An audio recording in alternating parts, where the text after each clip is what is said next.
The first thing I remember is the screaming. It was a sound that was so raw and terrible that it jerked me awake from my sleep. I stumbled out of bed, my heart beating. The moonlight slanted through the window, casting weird shadows on the walls. The screams were coming from the backyard. I was 10 at the time and staying with my cousins for the summer. My uncle was supposed to be a gentleman, always smiling and telling stories, but something felt wrong. There was a strange feeling of tension that I couldn't figure out. That night, I crept downstairs. Curious and scared, I peered through the back door's window. The yard was battered in moonlight, and there, in the middle of the grass, was something terrifying. A massive crocodile lay there, its scales sparkling in the pale light. My uncle, or so I thought, was wrestling with the beast. It was like watching a nightmare unfold in slow motion. I was too afraid to move, too scared to scream. I watched as the crocodile walloped violently. Its jaws clapped open and shut. Then I saw my cousin, a boy just a year older than me, running towards the crocodile, shouting for his father. But it wasn't his father. My uncle had always been a bit odd, but nobody suspected him of anything threatening. Little did we know that he had been planning something horrifying. He wanted to kill my cousin. Using dark magic, he transformed himself into a crocodile. It was later I heard that my uncle had been practicing forbidden rituals for months. He was desperate to get rid of his brother's son. It was insane, but the facts were clear. He had transformed himself into a crocodile to carry out his plan, but something went terribly wrong. My cousin's cries were heart-wrenching. "Dad, help!" He screamed as he ran, but the crocodile's jaws snapped around him. The boy's screams turned to sobs, and then there was silence. I wanted to run, but my feet felt like they were glued to the floor. I could barely breathe. My uncle, still in the form of the crocodile, thrashed and roared as if he was in pain or anger. I was paralyzed, unable to do anything, but watched the horror. I saw the crocodile's powerful tail slammed into the ground, making the earth shake. It was then that I noticed something. A faint human hand struggling to free itself from the crocodile's jaws. The hand was too small to belong to my uncle. I suddenly understood something that made me feel really uneasy. The crocodile was not just attacking, it was killing. And it was not my cousin, my uncle's own son, who had come outside in a brave attempt to save his brother's child, had been caught instead. The nightmare continued. The screams were gone, replaced by unusual silence. I watched as the crocodile, now clearly exhausted and confused, stumbled away from the scene. It seemed to be searching for something. Its eyes were wild and unseeing. Then it simply collapsed, The moonlight illuminated the yard, revealing the full horror of what had happened. The boy was lying motionless on the grass, his eyes open but unseeing. The sight made my stomach turn. I wanted to scream, to run, but my body remained frozen in place. I stayed hidden behind the curtain, not daring to make a sound. The minutes ticked by like hours. Eventually, I heard footsteps. Heavy, dragging footsteps. My uncle emerged from the woods, looking untidy and confused. He saw the body and fell to his knees, wailing. It was then that I saw the truth of his monstrous act. He had not only failed in his wicked plan, but had unwittingly killed his own son. His cries were a mix of sorrow and madness, and I knew I had to get out of there before he noticed me. I silently retreated to my room, my heart pounding. I locked the door and sat in the corner, trembling. The silence of the house was now deafening. I didn't know what would happen next, or if anyone would ever find out the truth. The horror of that night stayed with me, haunting my dreams and my waking hours. I never spoke of what I saw. Who would believe such a twisted story? The house was quiet the next day, and my uncle's son was gone. He was said to have disappeared, taken by some unknown evil. The truth was more terrifying than anyone could imagine. And so, the darkness of that night remained a secret, buried deep in the shadows of my mind. The days after that horrifying night blurred together. The air in the house was thick with an unspoken dread. My uncle was a shell of the man I once knew, wandering aimlessly, mumbling to himself and staring off into the distance.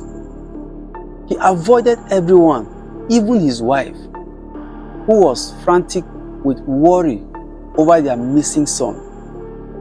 No one spoke of the boy, as if not mentioning his name would somehow erase the horror of what had happened. I tried to carry on as if nothing was wrong, but I could hardly sleep. Every time I closed my eyes, I saw the crocodile again, felt the terror gripping my chest.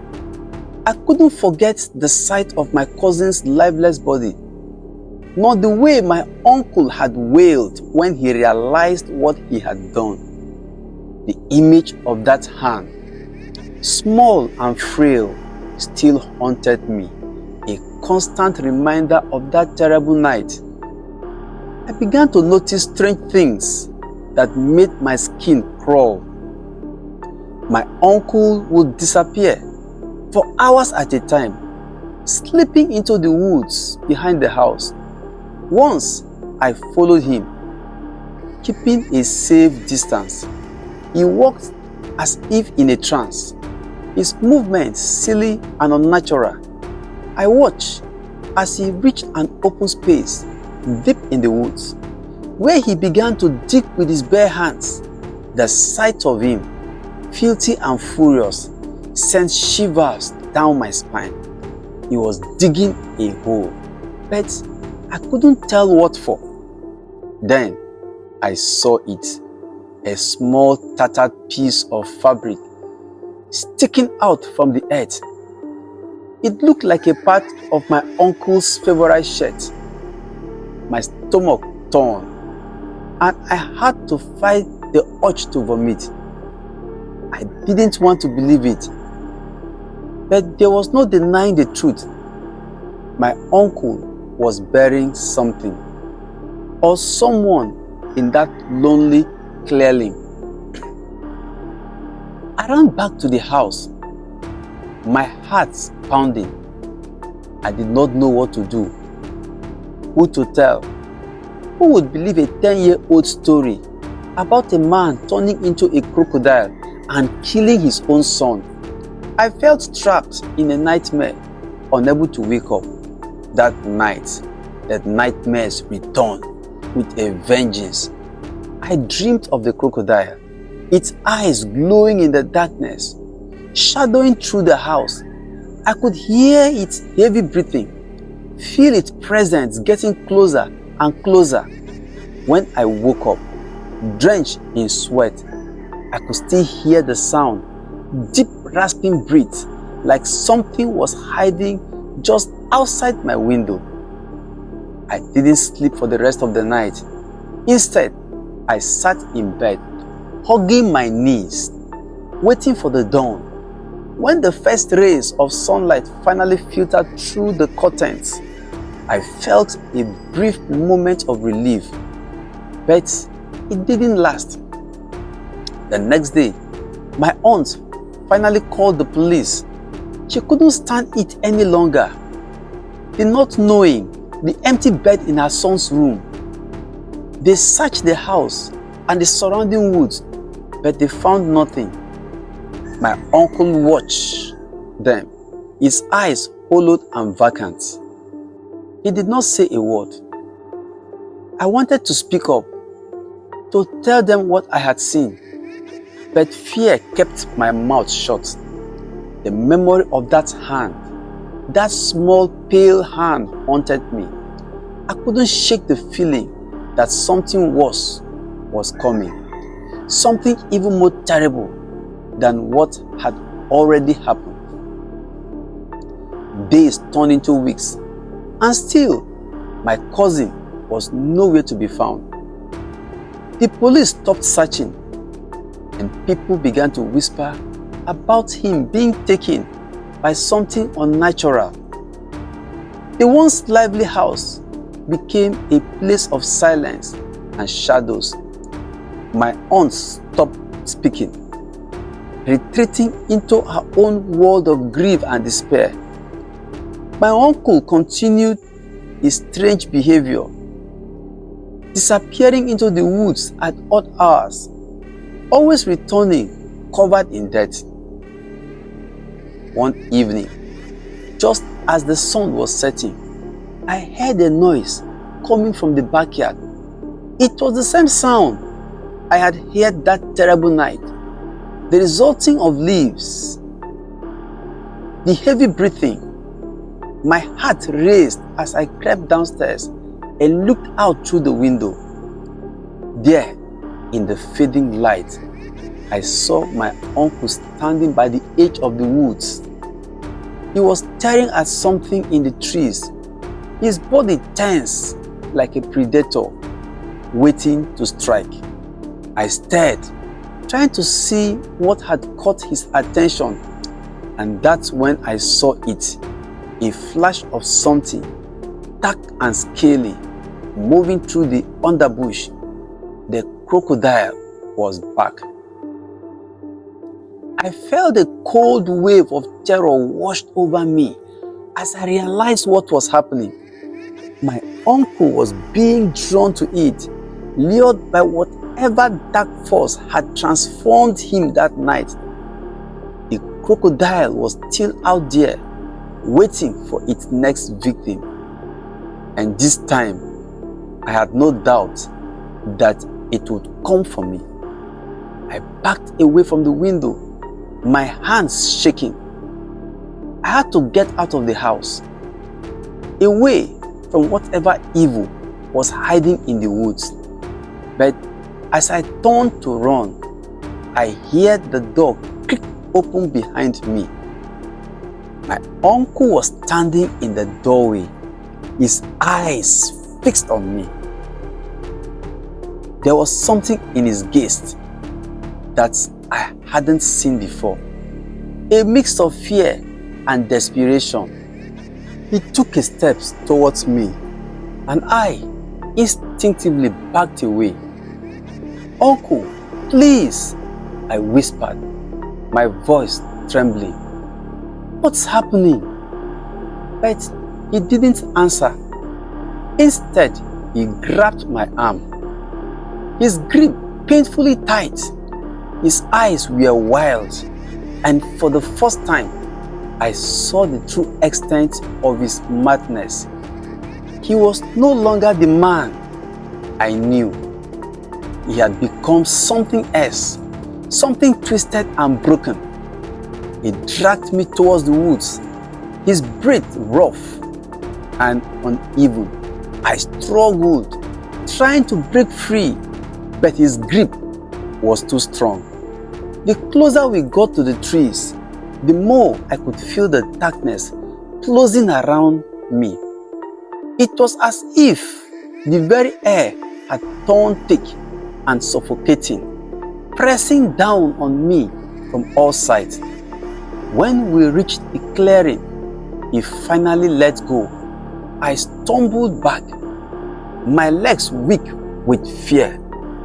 My uncle stood there, staring at the ground, his chest heaving. He looked lost, like a man who had wandered too far into the dark and couldn't find his way back. And then I saw it, the crocodile lying in the center of the clearing, its eyes glowing faintly in the dim light. It was larger than before, more menacing. Its scales gleamed like polished stone, and its jaws were slightly open, revealing rows of sharp, gleaming teeth. My uncle took a step forward, his movement slow and deliberate. I could see the conflict in his eyes, the battle between whatever humanity he had left and the darkness that had consumed him. He reached out a hand towards the crocodile, as if drawn to it by the same invisible force. "Stop!" I screamed, finding my voice at last. "Don't get near it!" But it was too late. The crocodile's eyes locked onto his, and in that moment, I saw the last shred of my uncle's sanity slip away. He knelt beside the beast, his hand trembling as he touched its cold, scaly skin. The transformation was instantaneous. My uncle's body convulsed, his skin rippling as if something was beneath it. His face contorted in agony, and a guttural scream tore from his throat. I watched in horror as his features began to change, his limbs elongating and twisting into something unnatural. He was becoming a crocodile again. I turned and ran, my feet barely touching the ground, as I fled from the clearing. The sound of his screams followed me, echoing through the trees like a nightmare. I couldn't escape. I didn't stop until I was back at the house, my lungs burning and my heart pounding in my chest. I slammed the door behind me, locking it tight. I didn't know what to do or where to go. All I knew was that I had to survive, to escape the darkness that had claimed my uncle and cousin. But as I stood there, trembling in the darkened house, I realized something terrifying. The crocodile wasn't just in the woods, it was inside me too. The next few days were a blur over fear and suspicion. I could barely think straight. The house was no longer a refuge, but a prison.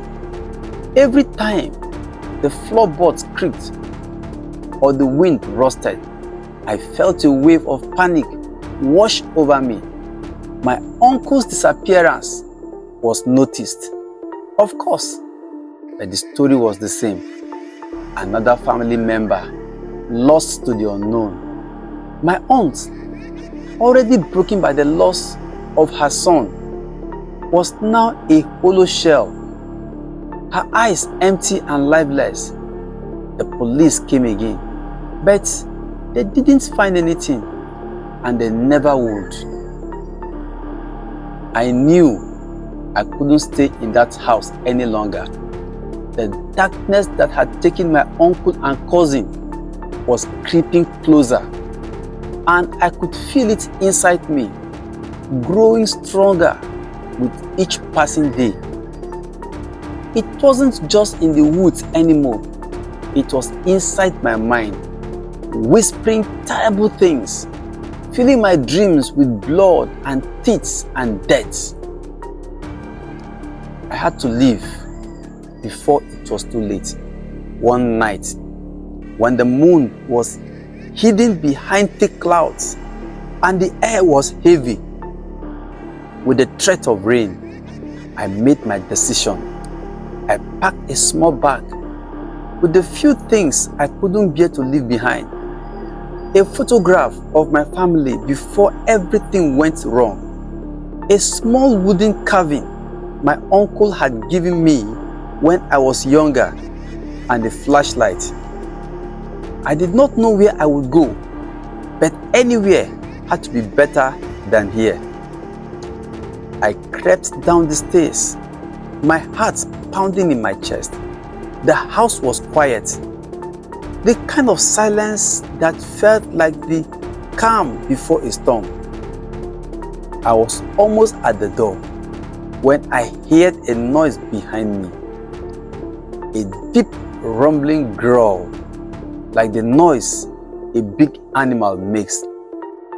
I froze, fear gripping me so tightly I could barely breathe. I turned slowly, the flashlight in my hand trembling. There, at the far end of the hallway, was the crocodile. But this time, it wasn't just an animal. It was something far worse. Its body was twisted and malformed, as if it had been halfway through the transformation when something went terribly wrong. Its eyes were still glowing, but now they were filled with a terrifying intelligence, a mix of anger, hurt, and something that seemed a lot like understanding. It knew who I was, and it was coming for me. I didn't wait to see what would happen next. I turned and ran, throwing open the front door and sprinting out into the night. The wind hollered around me, lashing through the seas as I fled down the road. I didn't look back, didn't dare to see if the creature was following. All I knew was that I had to get away as far as possible. I ran until my legs gave out, collapsing in a small clearing deep in the woods. My chest burned and I could barely catch my breath. But I was not safe yet. I could still feel the darkness, hiding just at the edge of my consciousness, waiting for the moment that I would let my guard down. I had to fight it. I had to resist the pull of the evil that had claimed my family. But I knew it was not over. The darkness was still out there, still inside me. It was waiting, biding its time. I couldn't let it win. I spent the night in the clearing, too afraid to sleep. The woods were alive with strange sounds, branches cracking, leaves rustling, the distant calls of animals I couldn't identify. But I didn't move. I couldn't go back to the house, and I didn't know where else to go. So I stayed, huddled together under the trees. I gripped the flashlight like a lifeline. When the first light of dawn broke through the trees, I knew what I had to do. I couldn't run from the darkness forever. I had to confront it, face it head on, before it consumed me completely. I needed help, someone who could understand what I had seen, what I had been through, but I knew that person wouldn't be easy to find. So, I'm writing this now, sharing my story with whoever will listen. Maybe you've seen the darkness too, felt its cold touch in the middle of the night. Maybe you have lost someone to it, or maybe it is hiding just out of sight, waiting for the right moment to strike. I'm asking you, begging you to take this seriously. Don't ignore the signs. Don't brush off the strange occurrences as just bad luck or coincidence. The darkness is real, and it's out there, hunting. It's patient, and it is relentless, and it won't stop until it has claimed everything you love. If you have seen the crocodile or anything like it, I need you to tell someone. Tell your story. Warn others, because the darkness doesn't just take, it spreads. And once it has its claws in you, it doesn't let go. I don't know how much time I have left. The darkness is getting stronger. The whispers louder. But I won't give in. I can't. I will keep fighting for as long as I can. But I need your help. Please, if you felt what I felt, seen what I have seen, don't stay silent. We can't let the darkness win. The story continues. Watch out for the continuation. Thank you for watching this story till the end. Like this video and subscribe to this YouTube channel. Don't forget to share this video to your friends and loved ones. It helps the YouTube algorithm show this video to more viewers. Please keep your comments coming, or what you think about the story. Until I bring another story your way, bye and stay safe. Bye bye and God bless you.